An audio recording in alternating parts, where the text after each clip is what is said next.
ತುಳುನಾಡು ದೈವದೇವರುಗಳ ನೆಲೆಬೀಡು. ಈ ಮಣ್ಣಿನಲ್ಲಿ ದೈವದೇವರುಗಳು ನೆಲೆಯೂರಿ ಇಂದಿಗೂ ಭಕ್ತರನ್ನು ಹಾರಸಿಕೊಂಡು ತನ್ನ ಕಾರಣಿಕತೆಯನ್ನು ಮೆರೆಯುತ್ತವೆ. ಅಂತಹ ಕಾರಣಿಕತೆಯನ್ನ ಮೆರೆಯುತ್ತಿರುವಂತಹ ಅತಿ ಪುರಾತನ ಸಾನ್ನಿಧ್ಯವೊಂದು ಇದ್ದು ಮತ್ತೆ ಅಷ್ಟಮಂಗಲ ಪ್ರಶ್ನಾಚಿಂತನೆಯ ಮೂಲಕ ಗ್ರಾಮಸ್ಥರ ಗಮನಕ್ಕೆ ಬಂದು ಹಲವು ಪವಾಡಗಳಿಗೆ ಸಾಕ್ಷಿಯಾಗುತ್ತಿದೆ. ಹಾಗಾದ್ರೆ ಆ ಕ್ಷೇತ್ರ ಯಾವುದು? ಅಷ್ಟಮಂಗಲ ಪ್ರಶ್ನಾಚಿಂತನೆಯಲ್ಲಿ ಗೋಚರಿಸಿದ ಸಂಗತಿಗಳು ಯಾವುದೆಂಬುದನ್ನ ನೋಡ್ಕೊಂಡು ಬರೋಣ. ದಕ್ಷಿಣ ಕನ್ನಡ ಜಿಲ್ಲೆಯ ಬಂಟ್ವಾಳ ತಾಲೂಕಿನ ಮೊಗರ್ನಾಡು ಸಾವಿರ ಸೀಮೆ ಹಾಗೂ ವಿಟ್ಲ ಸೀಮೆಯ ಮಧ್ಯಭಾಗದ ಕೊಂಡಿಯಂತಿರುವ ಅದೊಂದು ಪುಣ್ಯಭೂಮಿ. ತುಳುನಾಡಿನ ಕಾರ್ಣಿಕ ಶಕ್ತಿಗಳಲ್ಲಿ ಒಂದಾಗಿರುವ ಕೆಲಿಂಜ ಉಳ್ಳಾಲ್ತಿ ಅಮ್ಮನವರು ಅತಿ ಮೂಲವಾಗಿ ಬಂದು ನೆಲೆಸಿದ ಮಣ್ಣು ವೀರಕಮ್ಮ ಗ್ರಾಮದ ಮಡಿವಾಳ ಕೋಡಿಯ ಕೆಳಗಿನ ಕೆಲಿಂಜ. ಈ ಕ್ಷೇತ್ರದಲ್ಲಿ ಒಳಕುಂಚಿಯ ದೈವಜ್ಞ ರತ್ನ ವೆಂಕಟರಮಣ ಭಟ್ಟು ಹಾಗೂ ಮುರಳಿ ಭಟ್ ಇವರ ನೇತೃತ್ವ ಹಾಗೂ ಇತರ ದೈವಜ್ಞರ ಉಪಸ್ಥಿತಿಯಲ್ಲಿ ನಡೆದ ಅಷ್ಟಮಂಗಲ ಪ್ರಶ್ನಾಚಿಂತನೆಯಲ್ಲಿ ಹಲವು ಸಂಗತಿಗಳು ಗೋಚರಿಸುತ್ತಿದ್ದು ಇಂದಿಗೂ ಇಲ್ಲಿನ ಶಕ್ತಿಗಳು ಜೀವಂತವಾಗಿದ್ದುಕೊಂಡು ಭಕ್ತರನ್ನು ಕಾಪಾಡಿಕೊಂಡು ಬರುತ್ತಿವೆ. ಜಿಲ್ಲೆಯ ಪ್ರಸಿದ್ಧ 7 ಉಳ್ಳಾಲ್ತಿ ಕ್ಷೇತ್ರಗಳಲ್ಲಿ ಒಂದಾದ ಕೆಲಿಂಜ ಶ್ರೀ ಉಳ್ಳಾಲ್ತಿ ಸಾನ್ನಿಧ್ಯದ ಪ್ರಧಾನ ದೈವ ತಾಯಿ ಉಳ್ಳಾಲ್ತಿಯು ಇಲ್ಲೇ ಹತ್ತಿರದಲ್ಲಿರುವ ತೀರ್ಥ ಕೆಲಿಂಜ ಎಂದರೆ ಕೆಳಗಿನ ಕೆಲಿಂಜ ಎಂಬ ಮಣ್ಣಿನಲ್ಲಿ ಉಳ್ಳಾಲ್ತಿ ಅಮ್ಮನವರು ಅತಿ ಮೂಲವಾಗಿ ಬಂದು ನೆಲೆಸಿ ಅಲ್ಲಿನ ಪವಿತ್ರ ಜಲಾಶಯದ ನೀರಿನಲ್ಲಿ 7 ಹಂಡೆ ತಣ್ಣೀರು 7 ಹಂಡೆ ಬಿಸಿ ನೀರಲ್ಲಿ ಸ್ನಾನ ಮಾಡಿರುವ ಬಗ್ಗೆ ಪ್ರಶ್ನಾಚಿಂತನೆಯಲ್ಲಿ ಕಂಡುಬಂದಿದೆ. ಅಲ್ಲದೆ ಪವಿತ್ರ ವಿಷ್ಣು ದೇವರ ಸಾನ್ನಿಧ್ಯ ಇದ್ದಂತಹ ಮಣ್ಣು, ಹಾಗೆಯೇ ಆದಿ ಮಲರಾಯಿ ಉಳ್ಳಾಕುಲು ಹಾಗೂ ಇತರ ಶಕ್ತಿಗಳು ರಾಜ್ಯ ಗಾಂಭೀರ್ಯದಲ್ಲಿ ಕಂಗೊಳಿಸುತ್ತಿದ್ದಂತಹ ಪುಣ್ಯಭೂಮಿ ಇದಾಗಿದೆ ಎಂಬುದಾಗಿ ಕಂಡುಬಂದಿದೆ. ದೆಯ್ಯುಂಜೆ ಎಂಬ ದೈವಿಕ ಸ್ತ್ರೀಯ ಅರಸೊತ್ತಿಗೆಯಲ್ಲಿ ಕಂಗೊಳಿಸುತ್ತಿದ್ದ ಒಂದು ರಾಜ ಪರಂಪರೆಯೂ ಇದ್ದ ಅತಿ ಪುರಾತನ ಅರಮನೆಯು ಬೀಡು ಅಥವಾ 8 ಸೋತ್ರದ ಮನೆಗಿದ್ದು ಇಡೀ ಊರಿಗೆ ಹೆಬ್ಬಾಗಿಲಿನ ಹಾಗೆ ಇದ್ದ ಪರಂಪರೆ. ಅಲ್ಲಿಂದ 3 ಕಡೆಗೆ ಭಂಡಾರ ಹೋಗಿ ನೇಮ ಆಗುತ್ತಿದ್ದ ಚರಿತ್ರೆಯು ಈ ಮಣ್ಣಿನಲ್ಲಿ ಅಡಗಿದೆ ಎಂಬುದಾಗಿ ಪ್ರಶ್ನೆಚಿಂತನೆಯಲ್ಲಿ ಕಂಡುಬಂದಿದೆ. ಒಂದು ಕಾಲದಲ್ಲಿ ತನ್ನವರಿಂದಲೇ ಈ ಮಣ್ಣಿನ ಸಂಪತ್ತು ಸರ್ವನಾಶಗೊಂಡು ಬರಡು ಭೂಮಿಯಾಗಿತ್ತು. ಅಷ್ಟಮಂಗಲ ಪ್ರಶ್ನಾಚಿಂತನೆಯಲ್ಲಿ ವೃಶ್ಚಿಕ ರಾಶಿಯಲ್ಲಿ ಕಂಡುಬಂದಂತೆ ಈ ಮಣ್ಣಿನಲ್ಲಿ ಗತ ಪರಂಪರೆಯನ್ನು ಸಾರುವ ಅರಮನೆ ಅಥವಾ ಬೀಡು ಇತ್ತು. ಅದರಲ್ಲಿ ಪದ್ಮಾವತಿ, ಜ್ವಾಲಮಾಲಿನಿ, ಪಾರ್ಶ್ವನಾಥ ದೇವರನ್ನು ಆರಾಧಿಸಲಾಗುತ್ತಿತ್ತು. ಬಳಿಕ ಜೈನ ಬಸದಿ ನಾಶ ಆದ ಚರಿತ್ರೆ, ಒಂದು ಶ್ರೇಷ್ಠ ಬ್ರಾಹ್ಮಣ ಪರಂಪರೆಯು ನಾಶ ಆದ ಚರಿತ್ರೆ, ಒಂದು ಪ್ರಧಾನ ದೈವಿಕ ಸ್ತ್ರೀಯು ಈ ಮಣ್ಣಿಗೆ ಇಳಿದು ಬಂದ ಚರಿತ್ರೆ, ಅವಳಿಗೆ 3 ಆವಾಸ ಸ್ಥಾನಗಳು ಕಾಲಕ್ರಮೇಣ ದಾಳಿಯಿಂದ ಪ್ರಧಾನ ಪರಂಪರೆಗಳು ಕ್ರಮೇಣ ಪರಿವರ್ತನೆ ಹೊಂದಿ ಇನ್ನೊಂದು ಪರಂಪರೆಯನ್ನು ಅವಲಂಬಿಸಿ ಜೀವನ ಸಾಗಿಸಿದ ಚರಿತ್ರೆ, ಒಂದು ಶ್ರೇಷ್ಠ ಮಡಿವಾಳ ಪರಂಪರೆ, ಜೈನ ಪರಂಪರೆ ಹಾಗೂ ಬ್ರಾಹ್ಮಣ ಪರಂಪರೆಗಳ ಮಧ್ಯೆ ಇದ್ದಂತಹ ಅವಿನಾಭಾವ ಸಂಬಂಧ, ಈಗ ಇರುವ ಮಡಿವಾಳ ಪರಂಪರೆ ರಾಜ ಪರಂಪರೆಯಾಗಿದ್ದ ಚರಿತ್ರೆ, ಅತಿ ಪೌರಾಣಿಕವಾಗಿ ಗ್ರಾಮದ ಶಕ್ತಿಯಾಗಿ ನೆಲೆ ನಿಂತ ಉಳ್ಳಾಲ್ತಿ ಅಮ್ಮನವರು ಮೂಲವಾಗಿ ಈ ಮಣ್ಣಿಗೆ ಬಂದು ಆಶ್ರಯಿಸಿ ನೆಲೆ ನಿಂತ ಚರಿತ್ರೆ, ಇದಕ್ಕೆ ಸಂಬಂಧಪಟ್ಟ 4 ಜಲಾಶಯಗಳು, ಉಳ್ಳಾಲ್ತಿ ಅಮ್ಮನಿಗೆ ಸಂಬಂಧಪಟ್ಟ ಅತಿ ಪುರಾತನ ಬಾವಿಯಲ್ಲಿ ಗೆಜ್ಜೆಯ ಕುರುಹುಗಳು ಇರುವ ಬಗ್ಗೆ ಸುಳಿವು, ಉತ್ತರ ವಾಯುವ್ಯ ದಿಕ್ಕಿನಲ್ಲಿ ಪಾಳು ಬಿದ್ದ ಅಥವಾ ಮುಚ್ಚಿಹೋದ ಬಾವಿಯಲ್ಲಿ ಪಾರಿಕಲ್ಲಿನ ಮೇಲೆ ಗೆಜ್ಜೆಯನ್ನೊಳಗೊಂಡ ಪಾದದ ಗುರುತಿರುವ ಬಗ್ಗೆ ಹಾಗೂ ಪರಿಕರಗಳ ಪಳೆಯುಳಿಕೆಯಿರುವ ಬಗ್ಗೆ ಸುಳಿವು, ಈ ಸ್ಥಳದಲ್ಲಿ ವಿಷ್ಣು ಕ್ಷೇತ್ರ ನಾಶವಾದ ಬಗ್ಗೆ ಪ್ರಶ್ನೆಯಲ್ಲಿ ಗೋಚರ, ಮಲರಾಯಿ ಅಮ್ಮನವರು ಪ್ರಧಾನವಾಗಿ ಇದ್ದ ಚಾವಡಿ, ಅಲ್ಲಿಂದ ಭಂಡಾರ ಹೋಗಿ ನೇಮ ಆಗುವುದನ್ನು ಮತ್ಸರದಿಂದ ಅಸೂಯೆಯಿಂದ ಭಂಡಾರವನ್ನು ತಿರಸ್ಕರಿಸಿ ನಿಲ್ಲಿಸಿದ ಚರಿತ್ರೆ, ಉಳ್ಳಾಕಲು, ಪಿಲಿಚಾಮುಂಡಿ, ರಕ್ತೇಶ್ವರಿ, 2 ನಾಗವನಗಳು, ಭದ್ರಕಾಳಿ, ಪಂಜುರ್ಲಿ ಹಾಗೂ ಇತರ ಪರಿವಾರ ದೈವಗಳು ಸಾನ್ನಿಧ್ಯಗಳು ನಾಶ ಆದ ಚರಿತ್ರೆ, ಮಲರಾಯಿ ಅಮ್ಮನವರ ಪಾತ್ರೆ ಇಲ್ಲಿನ ಪವಿತ್ರ ಜಲಾಶಯದಲ್ಲಿ ಸ್ನಾನ ಮಾಡಿ ಕೆಲಿಂಜದ ಮಾಡಕ್ಕೆ ಸೇವೆಗೆ ಹೋಗುತ್ತಿದ್ದ ಚರಿತ್ರೆ ಇತ್ಯಾದಿ ವಿಷಯಗಳು 8 ದಿನಗಳಲ್ಲಿ ನಡೆದ ಅಷ್ಟಮಂಗಲ ಪ್ರಶ್ನಾಚಿಂತನೆಯಲ್ಲಿ ಕಂಡುಬಂದಿದ್ದು, ಊರಿನ ಸುಭೀಕ್ಷೆಗಾಗಿ ಪರಿಹಾರಗಳನ್ನು ಮಾಡುವಂತೆ 5 ವರ್ಷಗಳ ಕಾಲ ದೈವಗಳಿಗೆ ತಂಬಿಲಾದಿ ಸೇವೆಗಳನ್ನು ಮಾಡುವಂತೆ ಪ್ರಶ್ನಾಚಿಂತನೆಯಲ್ಲಿ ಕಂಡುಬಂದಿರುತ್ತದೆ.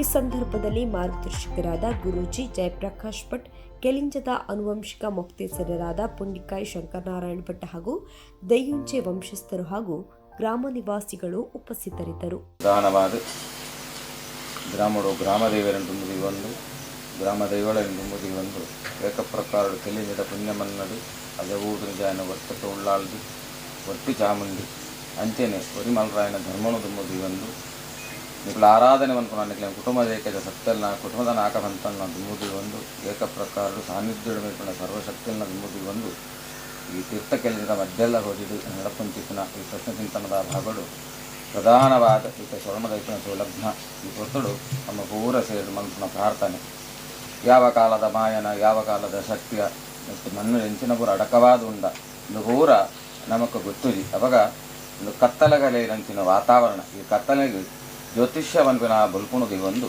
ಟೆಂಚಿನ ಪೂರ ಉಂಡು ಪಂಪಿನ ನಮ್ಮ ಚಿಂತನೆ ಪಂಪಿನ ಈ ಕೊರತುಗಳಿಗೆಡು ಅಚ್ಪಗಳಿಗೆಡೆ ಕಾಲುಗಳಿಗೆಡೆ ವಿಷಯತ್ತನ ಅವನು ಮಹಾಶಕ್తులు ಬರೋ ದೂರ ಮಲ್ಪಾದು ಈ ಬೆಳಗಿನ ಅಮೃತಕಾಲ ಅಂದು ಮಲ್ಪಾವನ್ನು ನನ್ನ ಆವಡ್ತಕ್ಕ ಕಾರ್ಯಭಾಗವನ್ನು ಪೊರ್ತುದಕಾರ ಪೊರ್ಲೂಡೆ ಆ ಸತ್ಯಲು ಪೂರ ಈ ಮಣ್ಣು ನಡಪಾದು ಕೊರದು ಕುಟುಂಬಗುಲ ಗ್ರಾಮಗುಲ ಸರ್ವೇರೆಗೆಲ ಸುಭಿಕ್ಷಾ ಬಿಲಕ ಸಹಕುಟುಂಬನಾಂ ಕ್ಷೇಮಸ್ಥೈರ್ಯ ವೀರ ವಿಜಯ ಪ್ರಾಪ್ತಾಬಿಲಕ ಧರ್ಮಾರ್ಥ ಕಾಮವು ಚತುರ್ವಿಧ ಫಲಪುರುಷಾರ್ಥ ಸಿದ್ಧಾಬಿಲಕ ಆ ಬಾಲ್ಯದ ಕೈಟ್ ಆ ದೀಪುಂಚು ಸೊರನಡು ಉತ್ತಮವಾಯನೊಂದಿ ಚಿಂತನೆಯನ್ನು ಪೂರ ಮನ್ಪಾವೊಂದು ಆವಡ್ತಕ್ಕ ಕಾರ್ಯಭಾಗವನ್ನು ಸತ್ಯಲು ಪೊರ್ತುದಕಾರ ಪೊರ್ಲುಡು ನಡಪಾದು ಕುರುಡು ಕೊಣದು ಈ ಪುಣ್ಯವನ್ನು ನಮ್ಮ ಪೂರ ಅನನ್ಯ ಭಕ್ತಿದ ಮನ್ಪುಂಚಿತ್ತಿನ ಪ್ರಾರ್ಥನೆ.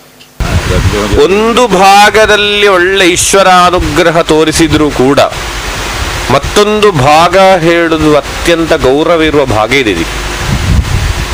ಇದೆ. ಯಾಕೆಂತ ಹೇಳಿ ಲಗ್ನಾಧಿಪತಿ ಅಷ್ಟಮಾಧಿಪತಿ ನೀಚಸ್ಥನಾದ್ರೆ ಪ್ರಷ್ಟಾಭಗ್ನಮನ ಸುಖೇನ ರಹಿತ ಪೀಡಾರ್ಥ ದೇಹ ಸದಾ ಸ್ವಲ್ಪಾಯು ಚಲಿತ ಅತ್ಯಂತ ಒಂದು ಅರಿಷ್ಟ ಯೋಗಗಳೆಲ್ಲ ಸ್ವಲ್ಪಾಯು ಅರಿಷ್ಟ ಯೋಗಗಳೆಲ್ಲ ಪರಿಪೂರ್ಣವಾಗಿರುವಂತಹ ಪ್ರಶ್ನೆ ಇದು. ಗೌರವ ಇದೆ, ಒಳ್ಳೆ ಮೇಲ್ನೋಟಕ್ಕೆ ಒಳ್ಳೆ ದೈವಾನುಗ್ರಹ ಇದೆ. ಉದಯಲಗೆಲ್ಲದಕ್ಕೂ ಕೂಡ ದೈವಾನುಗ್ರಹ ಇದೆ ಎಂಬ ನೆಲೆಯಲ್ಲಿ ಮಾತ್ರ ನಮಗೆ ಅದು ಒಂದು ಒಳ್ಳೆ ವಿಷಯ. ಅದರ ಒಳಭಾಗಕ್ಕೆ ಪ್ರವೇಶ ಆಗುವಾಗ ಲಗ್ನಾಧಿಪತಿ ಅಷ್ಟಮಾಧಿಪತಿ ನೀಚ ಸ್ಥಿತಿ, ಒಂದು 9ರಲ್ಲಿ ಷಷ್ಠಪತಿ ಬಾಧಕಾಧಿಪತಿ ಪರಿಪೂರ್ಣ ಹೋಗಿ ಬಾಧೆಯಲ್ಲಿರುವುದು. ಉಭಯಬಾಧಕಾಧಿಪತ್ಯ ಇರುವಂಥ 2 ಗ್ರಹಗಳು ಷಷ್ಠಾಧಿಪತ್ಯವನ್ನು ಹೊಂದಿ ಚಂದ್ರನ ಸ್ಥಿತಿಯು ಅಂಶಕವು ಬಾಧೆಯಲ್ಲಿ, ಅಂಗಾರಕನ ಸ್ಥಿತಿಯು ಅಂಶಕ ಒಂದು ರೀತಿಯಲ್ಲಿ ಬಾಧೆ, ಎಲ್ಲ ಅತಿಶಕ್ತವಾದಂತಹ ದುರಿತಗಳು ದೋಷಗಳು ಮಣ್ಣಿನಲ್ಲಿರುವಂಥ ಪ್ರಶ್ನೆ ಇದು. ಅದರಲ್ಲಿ ಒಂದು ಭಗವತಿ ಸಾನ್ನಿಧ್ಯದ ವಿಷಯವು, ಶಿವಕ್ಷೇತ್ರದ ವಿಷಯಗಳು ಅತ್ಯಂತ ಗೌರವಿದೆ ಇದೆ. ಮಣ್ಣಿನ ವ್ಯಾಪ್ತಿ ಹೇಳುವುದು ಒಂದು ಹೆಂಗಸಿನ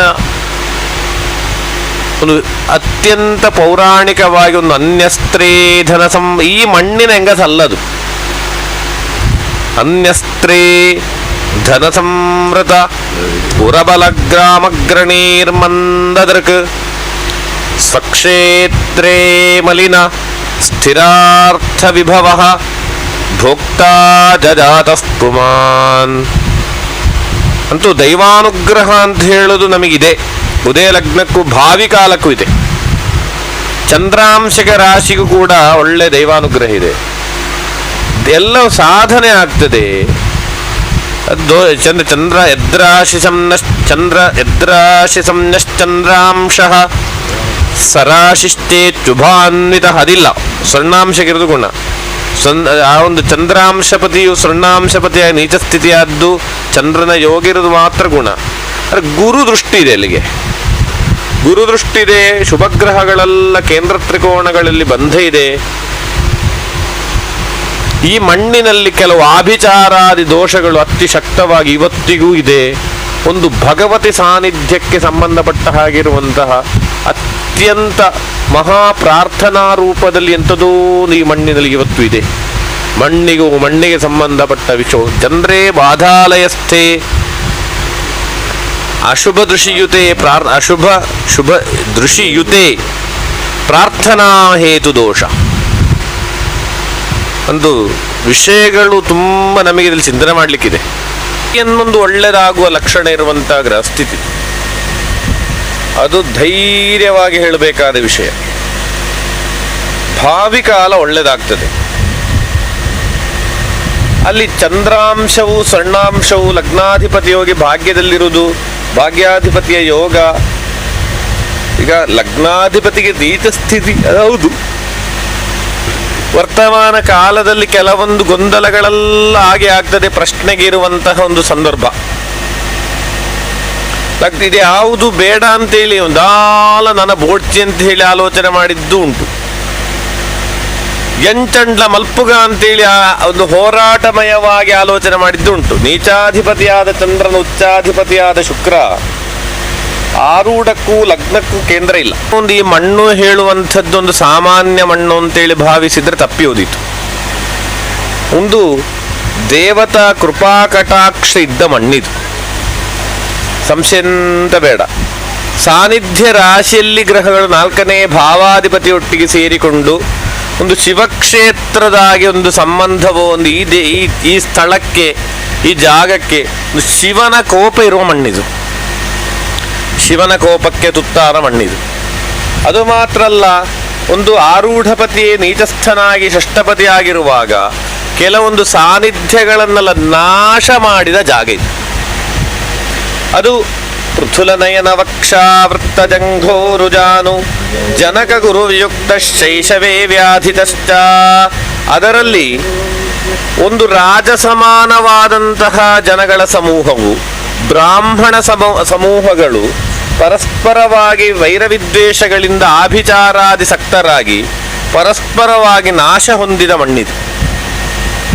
ವ್ಯಕ್ತವಾದ ಆಭಿಚಾರ ದುರಿತವನ್ನು ಷಷ್ಠಪತಿಯು ಬಾಧಕಾಧಿಪತಿಯು ಬಾಧಾ ರಾಶಿಯಲ್ಲಿ ಯೋಗ. ಆ ಒಂದು ಆಭಿಚಾರಾದಿ ಬಾಧೆಗಳ ನಾಶಗಳು ಪರಸ್ಪರ ವೈರವಿದ್ವೇಷಗಳಾಗಿ ನಾಶಕ್ಕೂ ಒಂದು ಆ ವಿಷಯದಲ್ಲಿ ಒಂದು ದೇವಿ ಸಾನ್ನಿಧ್ಯದ ಮುಂದೆಯೋ ದೇವಿ ಸಾನ್ನಿಧ್ಯದ ವಿಷಯದಲ್ಲಿಯೋ ಎಂಥೋದು ಮಹಾನ್ ಒಂದು ಹರಿಕೆ ಸಮಾನವಾದ ಪ್ರಾರ್ಥನೆಯನ್ನಿಟ್ಟ ಮಣ್ಣಿದು. ಅದಾಗ್ತದೆ 9ರಲ್ಲಿ. ಅದರಲ್ಲಿ ಚಂದ್ರ ಮತ್ತು ಯುಗ್ಮೇ ಚಂದ್ರಸಿತಾವಧೌಜ ಭವನೆ ಸೃಜ್ಞಾರ ಜೀವೋದಯ ಲಗ್ನೇಂದು ನೃನಿರೀಕ್ಷಿತೋ ಸತ್ಯ ಸಮಗೋ ಅದೇ ಒಂದದು. ಮತ್ತೆ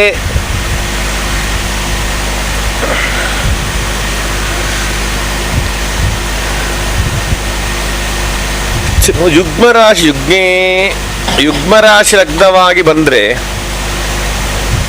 ಓಜಸ್ಥಜೋರ್ಮನುಜಾಕೃತಿಶೀಲಯುಕ್ತ ಪಾಪಾಚ ಪಾಪಜುತ ವೀಕ್ಷಿತಜೋರ್ಗುಣೋನ ಯುಗ್ಮೇಶು ಲಗ್ನ ಶಶಿನೋ ಪ್ರಕೃತಿ ಸ್ಥಿತಾ ಸ್ತ್ರೀ.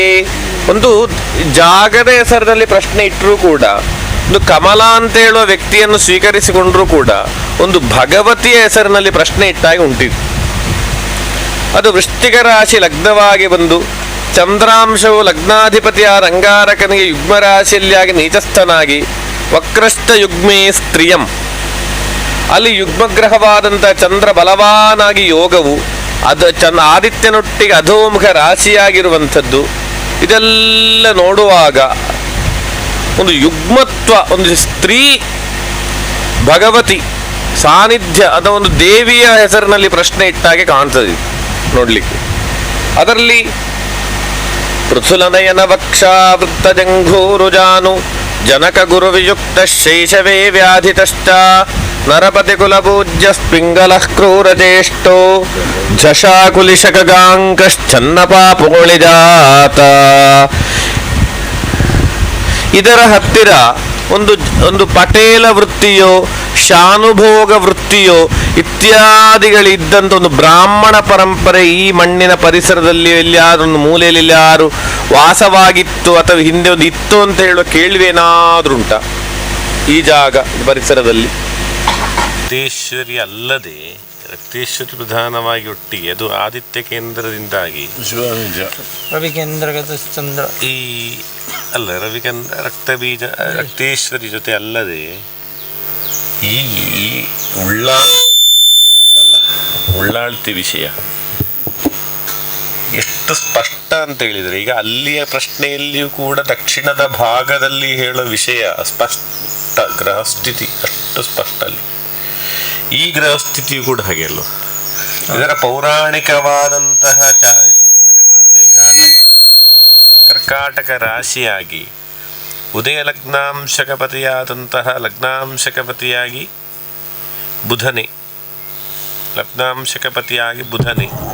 ಆ ಬುಧ ಇವತ್ತು ಸಾನ್ನಿಧ್ಯ ರಾಶಿಯಲ್ಲಿ ಈ ಜಾಗದಲ್ಲಿ 4ನೇ ಭಾವದೊಟ್ಟಿಗೆ ನಿಲ್ಲಬೇಕಾಗಿರುವಾಗ ಈ ಉದಯ ಲಗ್ನಾಧಿಪತಿಯಾದಂತಹ ಬುಧನ ನವಾಂಶಕಪತಿಯಾದಂತಹ ಗುರು ಕೇಂದ್ರದಲ್ಲಿ ಬಂದು ಗುರುವಿನ ದೃಷ್ಟಿಯೂ ಕೂಡ ಗುರು ನವಾಂಶಕಪತಿಯಾಗಿಯೂ ಉದಯ ಲಗ್ನ ನವಾಂಶಕಪತಿಯೊಬ್ಬನೇ ಬುಧನಾಗುವಾಗ ಉದಯ ಲಗ್ನಾಂಶಕಪತಿ ಬುಧ ಉದಯ ಲಗ್ನಾಂಶಕ ಪತಿಯಾದ ಬುಧ ನವಾಂಶಕಪತಿಯಾದಂತಹ ಉದಯ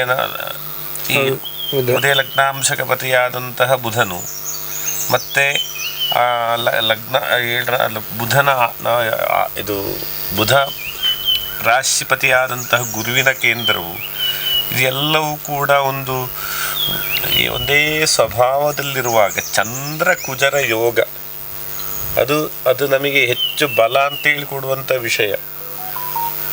ಈ ಉಳ್ಳಾಳ್ತಿ ವಿಷಯ ಅಂತ ಉಂಟಲ್ಲ, ಅದು ಚರಿತ್ರೆಯಲ್ಲಿ ಇದ್ದಿತ್ತಿಲ್ಲ.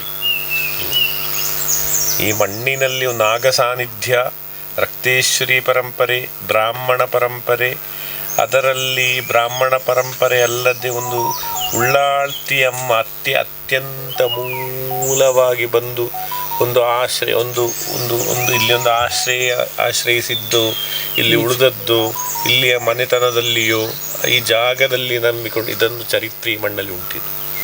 ಈಗ ನೀವು ಪ್ರಶ್ನೆಯಲ್ಲಿ ಹೊರಟದ್ದು ಧೂಮಾವತಿ ಉಂಟಾ ಮಲ್ಲರಾಯಿ ಉಂಟಾ ಅಂತೇಳಿ ಮಾತ್ರ ಹೊರಟದ್ದು ನೀವು ಅಲ್ವಾ. ಆದರೆ ಮಲರಾಯಿ ಮಾತ್ರ ಅಲ್ಲ, ಮಲರಾಯಿ ಹೇಳುವುದು ನೀವೊಂದು ಚೈನು ಕಾಣುವಾಗ ಒಂದು ಅದರ ಎಂಥದ್ದು ಕುಳಿಕೆಯನ್ನು ಎಳೆಯುವುದು, ಅದರ ಹಿಂದೆಷ್ಟುಂಟು ಅಂತ ಗೊತ್ತಿಲ್ಲ ನಿಮಗೆ, ಗೊತ್ತುಂಟ? ಅದು ಈ ಚಂದ್ರ ಸ್ವಕ್ಷೇತ್ರದಲ್ಲಿದ್ದು ಚಂದ್ರನವಾಂಶಕಪತಿಯಾದ ಕುಜ ಅದೇ ಅಂತ ನೀಚಾಂಶವಾಗಿರೋ ನೀಚ ಪೂಜಿತ ಅಂತ ಅದು ಉಳ್ಳಾಳ್ತಿ ಹೇಳುವುದರ ಭಾವದಲ್ಲಿ ಮತ್ತೊಂದು ಭದ್ರಕಾಳಿಯಾಗಿ ಉಂಟು ಉಳ್ಳಾಳ್ತಿ ಒಳಗಡೆ.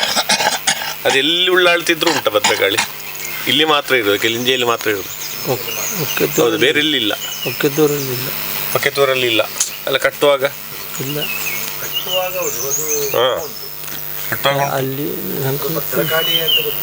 ಒಂದು ಉಗ್ರ ರೂಪಕ್ಕೆ ಬರ್ಲಿಕ್ಕೆ ಉಂಟಲ್ಲ, ಬಲಿಯೆಲ್ಲ ಇರೋದು ಅದಕ್ಕೆಲ್ಲ. ಯಾರು ಬೇಕಾದರೂ ನಂಬಲಿ, ಯಾರು ಬೇಕಾದರೂ ಇರಲಿ, ಈ ಬ್ರಾಹ್ಮಣ ರಾಶಿಯ ತ್ರಿಕೋಣ ಸ್ಥಿತಿ ಬಂದ ಕಾರಣ ಅತಿ ಪೌರಾಣಿಕವಾಗಿ ಉಂಟಲ್ಲ, ಇದೆಲ್ಲ ಒಂದು ಬ್ರಾಹ್ಮಣ ವ್ಯವಸ್ಥೆಯ ಒಂದು ಸ್ಪರ್ಶ ಉಂಟಿದೆ. ಅಂಶ ಈ ಜಾಗದಲ್ಲಿ ಅತಿ ಪೌರಾಣಿಕವಾಗಿ ಉಂಟೆ. ನೀವು ಮಲರಾಯಿಯನ್ನು ಮಾತ್ರ ನೋಡಬೇಕಾದ ವಿಷಯ ಅಲ್ಲ ಇದು.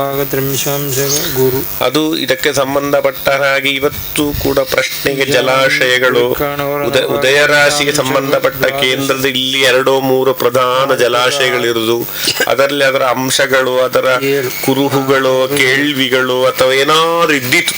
ಸೂರ್ಯನಿಗೆ ವಿಪ್ರ, ಅಂಗಾರಕನಿಗೆ ವಿಪ್ರ, ಕುಜನಿಗೆ ವಿಪ್ರ, ಗುರುವಿಗೆ ವಿಪ್ರ, ಚಂದ್ರನಿಗೆ ವಿಪ್ರ, 5 ವಿಪ್ರ ಗ್ರಹಗಳುಂಟಿದು. ಒಂದು ಬ್ರಾಹ್ಮಣ ಸ್ತ್ರೀಯ ಚರಿತ್ರೆ ಎಂತೂ ಉಂಟಾಯ್ತು ಇದಕ್ಕೆ ಸಂಬಂಧಪಟ್ಟ ಒಂದು ಬ್ರಾಹ್ಮಣ ಸ್ತ್ರೀ. ಅದಲ್ಲದೆ ಈ ಚಂದ್ರ ಅಂತ ಹೇಳುವಾಗ ಒಂದು ವಿಪ್ರ ಸ್ವಭಾವದಲ್ಲಿರುವಂತಹ ಗ್ರಹ, ಕುಜ ವಿಪ್ರ ಸ್ವಭಾವ, ಒಂದು ಬ್ರಾಹ್ಮಣ ಚರಿತ್ರೆ ಪರಿಪೂರ್ಣವಾಗಿ ಉಂಟು. ಅದೊಂದು ಉಳ್ಳಾಳ್ತಿ ವಿಷಯವನ್ನ ಹೆಚ್ಚು ಆತ್ಮಸೌಖ್ಯ, ಈ ಮಣ್ಣಿನಲ್ಲಿ ಸುಖ ಸಿಕ್ಕಬೇಕು ಅಂತೇಳಿ ಆದ್ರೆ ಉಳ್ಳಾಳ್ತಿಯನ್ನು ಹೆಚ್ಚು ಏನೋ ಒಂದು ಪದ್ಧತಿಗಳಲ್ಲಿ ಕುಜನಿಗಾಗ ಅಡೆಸ್ಥಾನ, ಅತ್ಯಂತ ಪೌರಾಣಿಕವಾದ ಮಣ್ಣಾಗಿರ್ಬೋದು ಇದು, ಸಂಶಯವೇ ಬೇಡ. ಯಾಕೆಂತ ಹೇಳಿದ್ರೆ ಈ ಚಂದ್ರನ ಚಿಂತನೆ ಮಾಡಬೇಕಾದ್ರೆ ಅಲ್ಲಿಯೂ ವೃಶ್ಚಿಕ ಲಗ್ನ, ಎಲ್ಲಿ ಕೆಲಿಂಜನ ಮೀನ ಲಗ್ನ, ಇಲ್ಲಿ ವೃಶ್ಚಿಕ ಲಗ್ನ, ಕೆಲಿಂಜ ಮೀನ ಲಗ್ನ ಅಲ್ಲ, ಇಲ್ಲಿ ವೃಶ್ಚಿಕ ಲಗ್ನ. ಅದರ ಚರಿತ್ರ ರಾಶಿಯಾಗಲ್ಲ ಕಾಣೋದು ಇದೀಗ, ಅದರ 9ನೇ ಭಾವ ಅಲ್ಲ ಇದೀಗ. ಮೀನರಾಶಿ 9ನೇ ಭಾವ ಅಲ್ಲ, ಅದಕ್ಕಿಂತಲೂ ಪ್ರಾಚೀನತೆ ಇಲ್ಲಿಗೆ ಉಂಟು ಹೇಳುದು ಸ್ಪಷ್ಟ. ಉಳ್ಳಾಳ್ತಿ ಅಮ್ಮನ ಒಂದು ಬಾವಿ ಅಂಗಾರಕ ಕ್ಷೇತ್ರ ಅಲ್ಲ, ಅಂಗಾರಕನೊಟ್ಟಿಗೆ ಚಂದ್ರನ ಸ್ಥಿತಿಯು, ಅಂಗಾರಕ ಕ್ಷೇತ್ರದಲ್ಲಿ ಚಂದ್ರಾಂಶಕ ಭೂಮ ಪಾಷಾಣ ಒಂದು ಉಳ್ಳಾಳ್ತಿ ಬಂದು ಕಲ್ಲಿನಲ್ಲಿ ಕೂತು ಹಾಗೇನಾದ್ರೂ ಉಂಟು. ಅದರಿಂದಿಗೆ ಉಳ್ಳಾಳ್ತಿ ಬಂದು ಕಲ್ಲಿನಲ್ಲಿ ಕೂತ ಕೇಳಿ ಉಂಟು, ಹಾಗೇನಾದ್ರೂ ಕೇಳಿ ಉಂಟು ಅಂತ. ಇಂಥದ್ದು ಉಂಟಿಲ್ಲಿ, ಉಳ್ಳಾಳ್ತಿ ನಿತ್ಯ ಸಾನ್ನಿಧ್ಯ ಉಂಟಿಲ್ಲಿ. ಅದರ ಹತ್ತಿರ ಒಂದು ನೀರಿನ ಜಲಾಶಯ, ಒಂದು ಜಲಾಶಯಕ್ಕೆ ವಿಶೇಷ ಪ್ರಾಧಾನ್ಯತೆ. ಒಂದು ಕಲ್ಲಿನಲ್ಲಿ ಉಳ್ಳಾಳ್ತಿ ಬಂದು ಹಾಗೇನಾದರೂ ಉಂಟು ಅಂತ. ಅದು ಈ ಭಾಗದಲ್ಲಿ, ಈ ಪಶ್ಚಿಮಾಶ್ರಯ ಭಾಗದಲ್ಲಿ, ಆ ಪಶ್ಚಿಮಾಶ್ರಯ ಭಾಗದಲ್ಲಿ ಅವತ್ತೊಂದು ಬಂತಲ್ಲ, ಇಂಥ ಒಂದು ಬ್ರಾಹ್ಮಣ ಗೃಹ, ಚತುಶಾಲಾ ಗೃಹ ಇದ್ದದ್ದೆಲ್ಲ, ರಾಜಗೃಹ ಎಲ್ಲ ಈ ಭಾಗದಲ್ಲಿ ಅವತ್ತೊಂದು ಚಿಂತನೆ ಅಂತೂ ಬಂದಿರಬೇಕು. ಜೈನರು ಇದ್ದದ್ದು, ಅಲ್ಲಿ ಒಂದು ಬ್ರಾಹ್ಮಣ ಮನೆತನ ಇದ್ದದ್ದು.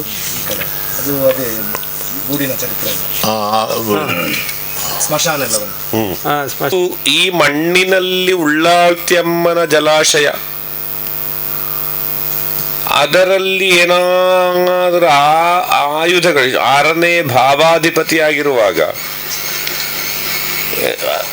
ಧೀ ನವಮೋದಯಗೈಶ್ಚ ಧೀ ನವಮ ಉದಯಗೈಶ್ಚ ದೃಗಾಣೈಃ ಪಾಪಯುತೈಃ ಅಭುಜ ಅಂಘ್ರಿಶಿರಾ ಸ್ಯಾತ್. ಧೀ ನವಮೋದಯಗೈಶ್ಚ ಅಭುಜ ಅಂಘ್ರಿ, ಅಂಗಿ ಅಂತ ಹೇಳುವಾಗ ಗೆಜ್ಜೆಗಳಿಗೆ ಸಂಬಂಧಪಟ್ಟದ್ದೇನಾದ್ರೂ ಅವಶೇಷಗಳು ಸಿಕ್ಬಹುದಿಲ್ಲ. ಗೆಜ್ಜೆ ಅದು ನೀರು, ಕುಡಿಯುವ ನೀರೇ ಉಪಯೋಗ ಮಾಡುವ ಜಾಗ. ಇವತ್ತು ಉದಯ ರಾಶಿಯಲ್ಲಿರುವುದು. ಈಗ ಉದಯ ರಾಶಿಯಲ್ಲಿ ಶುಕ್ರೇಂದು ಜೀವ ಶಶಿಜೈಃ ಯದಿ ಕೇಂದ್ರ ಸಂಸ್ಥೈಃ ಮಾರ್ಗೋಪಕಂಠತೋಜ ನಿಧಾನಮತ್ರ. ಬರೀ ಬಾವಿ ಅಲ್ಲ, ಸ್ವಲ್ಪ ಹರಿದೋಗ್ಬೇಕು.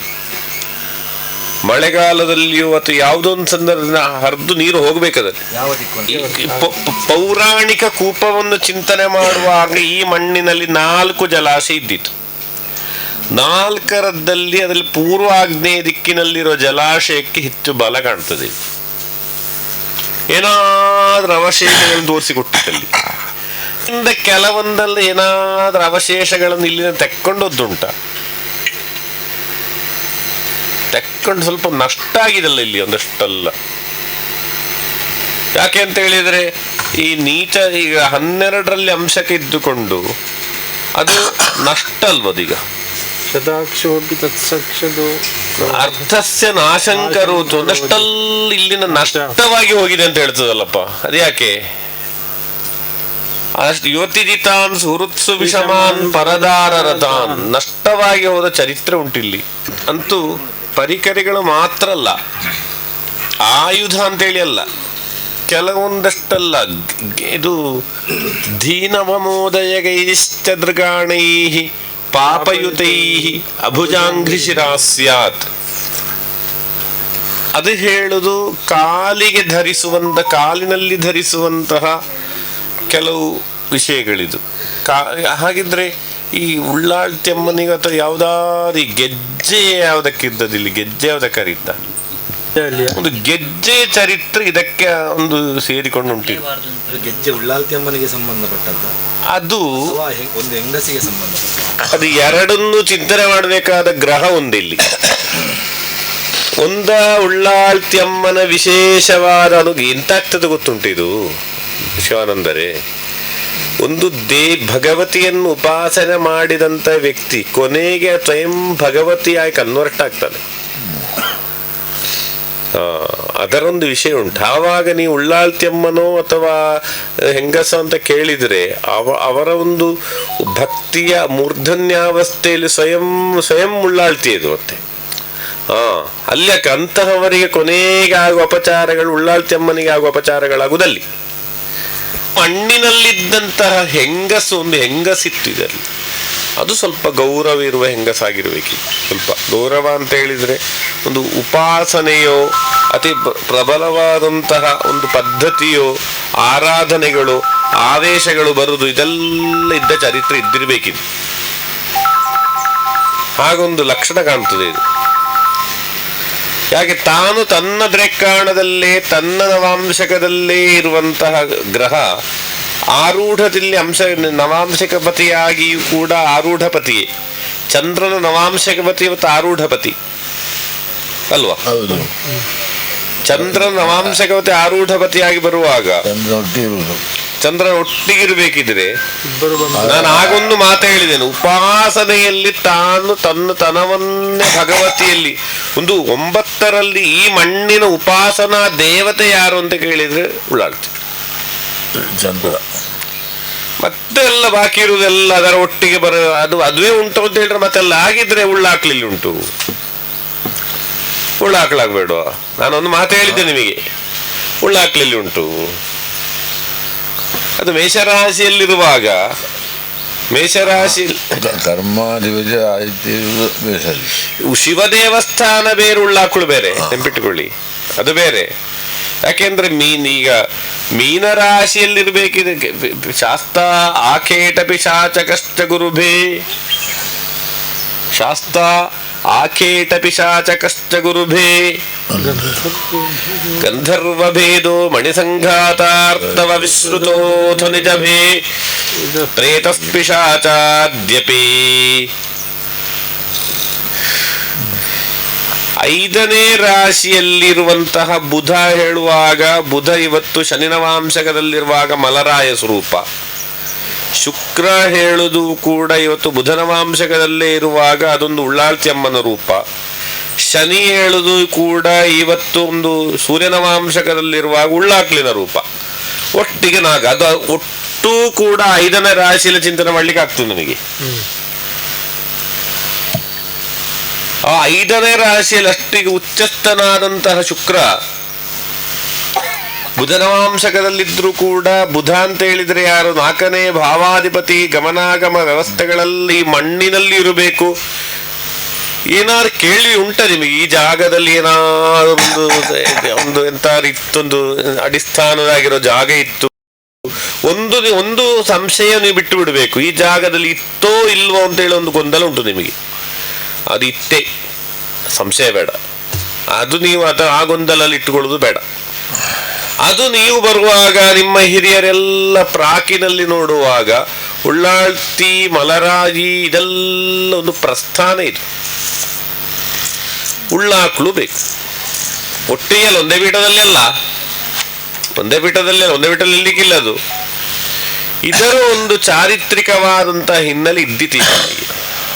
ಅದರ ಒಂದಷ್ಟೆಲ್ಲ ಜೀರ್ಣಂ ಒಂದು ಸತ್ಯ ನೋಡಿ. ಇವತ್ತು ನಿಮಗೆ ನಿಮ್ಮ ಬೇರೆ ಯಾವುದು ಅಂತ ಗೊತ್ತಿಲ್ಲ. ಕುಟುಂಬಪತಿಯಾದಂತಹ ಇದು ಬುಧ, ಇದು ಗುರು ಕುಟುಂಬಪತಿಯಾದ ಗುರು. ನಾನು ಹೇಳುವಾಗ ಒಂದು ಸ್ವಲ್ಪ ನಿಮಗೆ ಒಂದು ಬೇಜಾರಾಗ್ಲಿಕ್ಕೂ ಸಾಕು. ಒಂದು ಬ್ರಾಹ್ಮಣ ಕುಟುಂಬದೊಟ್ಟಿಗೆ ಬಾಂಧವ್ಯ ಇದ್ದಂತಹ ಚರಿತ್ರೆ ಇರುವುದು. ಇಂದಿನ ಕಾಲದಲ್ಲಿ ತಪ್ಪು ತಿಳಿಬೇಡಿ, ಹಳೆ ಕಾಲದಲ್ಲಿ ಹೇಗಿತ್ತು ಅಂತ ಹೇಳಿದ್ರೆ, ಗುರುದೃಷ್ಟಿ ಸಪ್ತಮದಲ್ಲಿದ್ದಂತಹ ಗುರುದೃಷ್ಟಿ ಅದು ಕುಟುಂಬಪತಿಯಾಗಿ ಇದೆಲ್ಲಿರುವಾಗ, ಚರಿತ್ರೆಯಲ್ಲಿರುವುದು, ಗುಳಿಗನ ಯೋಗದಲ್ಲಿರುವುದು, ಗುಳಿಗ ದೃಷ್ಟನಾಗಿರೆಲ್ಲ ಗುರುವಿನ ಬಂಧದಲ್ಲಿರುವಾಗ ಒಂದು ಬ್ರಾಹ್ಮಣ ಪರಂಪರೆಯ ಒಂದು ಆಶೀರ್ವಾದ ನಿಮ್ಮ ಬೇಕು ನಿಮಗೆ. ಯಾಕೆ ಅಂತ ಹೇಳಿದ್ರೆ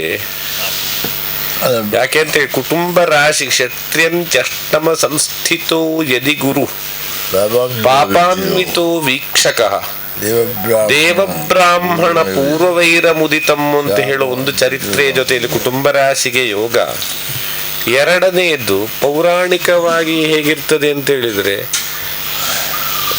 ಅದು ನೀವು ಅನ್ವೇಷಣೆ ಮಾಡಿ, ಅದು ಹಾಗೆ ಒಳ್ಳೆಯದು. ಇತ್ಯಾದಿ ದೋಷರಹಿತೆ ಕಾಲೇ ಅಮೃತಘಟೀಷು ಚ ಶುಭಾನಾಮುದೈ ದೃಷ್ಟೌರ್ತೇಷು ಶುಭೇಷು ಚ ಸಿದ್ಧಾಮೃತಾದಿ ಯೋಗೇಷು ಪೃಚ್ಛಾವೇತ್ತೋ ಯಾಮಸ್ಯಾದ್ದಿವಸ ಅಷ್ಟಭಾಗ ಇಹ ದೇಶೋಜಿ ಮಹೀಪೂರ್ವಕೋ ಯುಗ್ನೇ ಸ್ಯಾತ್ ಗಗನಾದಿಗಶ್ಚ ದಿವಸೇ ರಾತ್ರೌ ಚ ಭೂತಕ್ರಮ ಭೂಮೇ ಪಾದಯುತ ಘಟೀತ ವಯಸೋನ ಅಡ್ಡಿಂಗ್ರಹೀನ ಶುಚೇನ ಅಡ್ಯರ್ಧಂ ಪವನಸ್ಯ ಕಸ್ಯ ಘಟಿಕಾ ಪಾದೋರ್ದ್ವಯೋರ್ಯಾಮಯೋಃ ಭೂತಾನಾಮುದಯೇನ ಚ ವಿಚಿಂತಯೇತ್ ಪ್ರಕೃತಿರ್ನರ ಭೋಗಶಾಂತಿರ್ ಧರಣೀರುದಯ ಜಲೋದಯೇದು ಪುನಃ ಇಪ್ಸಿತಮಚಿರಾತ್ ಸಿದ್ಧ್ಯತೆ. ಜಲೋದಯ ಎರಡು ಕೂಡ. ನಿಮ್ಮ ಕಷ್ಟಗಳೆಲ್ಲ ಮುಗಿದು ನಿಮಗೆ ಒಂದು ಸುಖ ಪ್ರಾಪ್ತಿ ನಿಸ್ಸಂಶಯವಾಗಿ ಆಗ್ತದೆ. ಅಪವಾದಗಳು, ಆರೋಪಗಳು, ಒಂದು ನಿರ್ಬಲ ಬಲ ಇಲ್ಲ, ಒಟ್ಟಿಗೆ ಜನ ಇಲ್ಲ, ಇದೆಲ್ಲ ಇದ್ದೀತೀಗ ಅತ್ಯಂತ ಕಡೆಗಣಿಸಿದ ಒಂದು ಸಮಾಜದಲ್ಲಿ ಒಬ್ಬ ವ್ಯಕ್ತಿಯನ್ನು ಒಂದು ಎಷ್ಟರ ಮಟ್ಟಿಗೆ ಕಡೆಗಣಿಸಬಹುದು ಅಷ್ಟರ ಮಟ್ಟಿಗೆ ನೀವು ಅನುಭವಿಸ್ಲಿಕ್ಕೆ ಉಂಟು. ಆದರೆ ಅದು ಅಂತಿಮ ಅಲ್ಲ, ಅದೊಂದು ಉತ್ಪತ್ತಿಯ ಮೂಲ, ಸೃಷ್ಟಿಯ ಮೂಲ ಅಂತ. ನಂತರ ಮೆಲ್ಲಗೆ ಬೆಳಗ್ಗೆ ಬೆಳಗ್ಗೆ ಬೆಳಗ್ಗೆ ಮೇಲೆ ಬರ್ಲಿಕ್ಕೆ ಉಂಟಿದ್ದು ಚಿತ್ರಯಾತಿ ಪೌರಾಣಿಕ ಒಂದು ಬ್ರಾಹ್ಮಣ ಸಂಸ್ಕಾರ, ಜೈನ ಸಂಸ್ಕಾರ, ನಿಮ್ಮಲ್ಲಿಯೂ ಕೂಡ ಉತ್ಕೃಷ್ಟವಾದ ಶ್ರೇಷ್ಠವಾದ ಮಡಿವಾಳ ಸಂಪ್ರದಾಯ ಕೂಡ ಈ ಮಣ್ಣಲ್ಲಿದ್ದಿರಬೇಕು. ಇದೆಲ್ಲವೂ ಕೂಡ ಕಾಲ ಕಾಲಕ್ಕೆ ವ್ಯತ್ಯಯಗಳು ಬಂದು ಆರಾಧನಾ ವ್ಯವಸ್ಥೆಗಳು ಎಲ್ಲರಲ್ಲಿಯೂ ಸಾಮ್ಯವಾಗಿ ಸಮಾನತೆಯಾಗಿ ಹಂಚಿ ಹೋಗಿರ್ಬೇಕಿದೆ.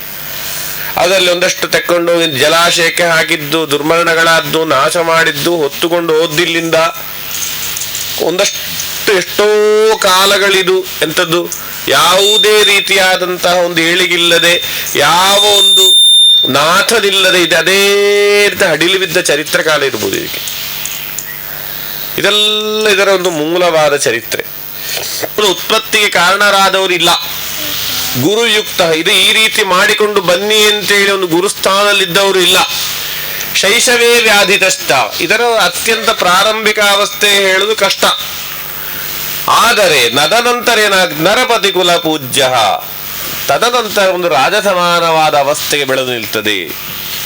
ಕ್ರೂರಚೇಷ್ಟ, ಆ ಬೆಳೆದು ನಿಂತ ಕಾಲದಲ್ಲಿ ಅಹಂಕಾರ ಬರಬಾರ್ದು ಅಂತ ಒಂದು ಅದಕ್ಕೆ ನಾಗದೇವರಿಗೆ ಸಂಬಂಧಪಟ್ಟ ಒಂದು ಗದ್ದೆ, ಒಂದು ಜಲಾಶಯ ಇದೆಲ್ಲ ಬೇಕು. ಅದು ಪೂರ್ವ ಆಗ್ನೇಯ ಎರಡು ನಾಗ ಸಂಕೇತ ಜಾಗ ಉಂಟಿಲ್ಲಿ. ಒಂದು ಉತ್ತರ ಈಶಾನ್ಯ ದಿಕ್ಕು, ಮತ್ತೊಂದು ಪೂರ್ವ ಆಗ್ನೇಯ ದಿಕ್ಕು. ಪ್ರಶ್ನೆ ಪ್ರಕಾರವಾಗಿ ಇವತ್ತು ಕೂಡ ನಾಗಸ್ಥಾನ ತೃಪ್ತಿದಾಯಕ ಅಲ್ಲ. ಯಾಕಂದ್ರೆ ಇದು ನನಗೆ ಅದು ಅಂತ ಹೇಳುದಲ್ಲ. ಈ ಮಣ್ಣಿನಲ್ಲಿ ನಾಗಸ್ಥಾನ ತೃಪ್ತಿ ಆಗಬೇಕಿದ್ರೆ ಮೂಲ ವ್ಯವಸ್ಥೆ, ಮೂಲ ಆರಾಧನಾ ವ್ಯವಸ್ಥೆಗಳು, ಈಗ ಅದು ಮಾಡಿದ್ದು ಈ ಪ್ರಶ್ನೆ ನಂತರ ಅಲ್ವಾ. ಒಂದು ಅಪಹರಣ ಉಂಟಿಲ್ಲಿ. ಅದು ಭಂಡಾರ ಇಲ್ಲಿಗೆ ಎಂಥದ್ದೋ ಊರಿನಲ್ಲಿ ಅತಿ ಭಯಂಕರವಾದ ಘರ್ಷಣೆ ಆಗಿದೆ. ಒಂದು ಭಂಡಾರ ಇಲ್ಲಿಗೆ ತರಬೇಕು ಬೇಡ, ಬರಬೇಕು ಬೇಡ, ಬಂದದ್ದು ಹೋದ್ದು ಎಂಥದ್ದೋ ಹಾಗೆ ಒಂದು ನಾಶ ಮಾಡಿದ ಚರಿತ್ರೆ ಅದು ಉಂಟಿದೆ. ಅದು ಭಂಡಾರ ರಾಶಿಗೆ ಭಂಡಾರಪತಿಯಾದಂತಹ ಗುರು ಆರಲ್ಲಿರುವುದು. ಭಂಡಾರ ಇವತ್ತು ಬುಧನವಾಂಶಕದಲ್ಲಿ ಅದು ಕೂಡ ಒಂದು ಮಾಯಾಪಟುರ್ಲಂಘಕ.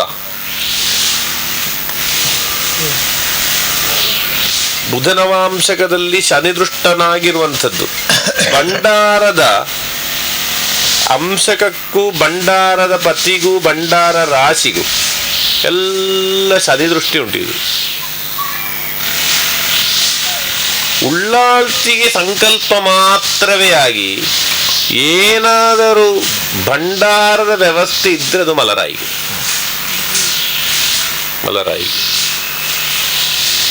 ವಿಷಯಕ್ಕೆ ಹೆಚ್ಚು ಗೌರವ ಉಂಟಾಯ್ತು ಈ ವಿಷಯ. ಅದು ಉಳ್ಳಾಳ್ತಿ ಅಮ್ಮನದ್ದು ಹೇಳುವುದಲ್ಲಿ ಒಂದು ಗೆಜ್ಜೆ ವಿಷಯಕ್ಕೆ ಮಾತ್ರ ಆಗಿರಬಹುದು ಸೀಮಿತ. ಮಲರಾಯಿ ವಿಷಯಕ್ಕೆ ಒಂದಷ್ಟು ನೀಚವಾಗಿ, ಒಂದಷ್ಟು ಗಲಾಟೆ ಆಗಿ, ಒಂದು ಅಪಹರಣದಾಗೆ ಚರಿತ್ರೆ ಎಂಥದ್ದು ಉಂಟು ಈ ಮಣ್ಣಿನಲ್ಲಿ. ಒಂದಂತೂ ನಿಸ್ಸಂಶಯ, ನೀವು ನಂಬಿದ್ರೆ ನಂಬಿ, ಬಿಟ್ರೆ ಬಿಡಿ, ಮಣ್ಣು ಹೇಳುವುದು ದೈವಿಕವಾದ ಮಣ್ಣು ಹೌದಿದು.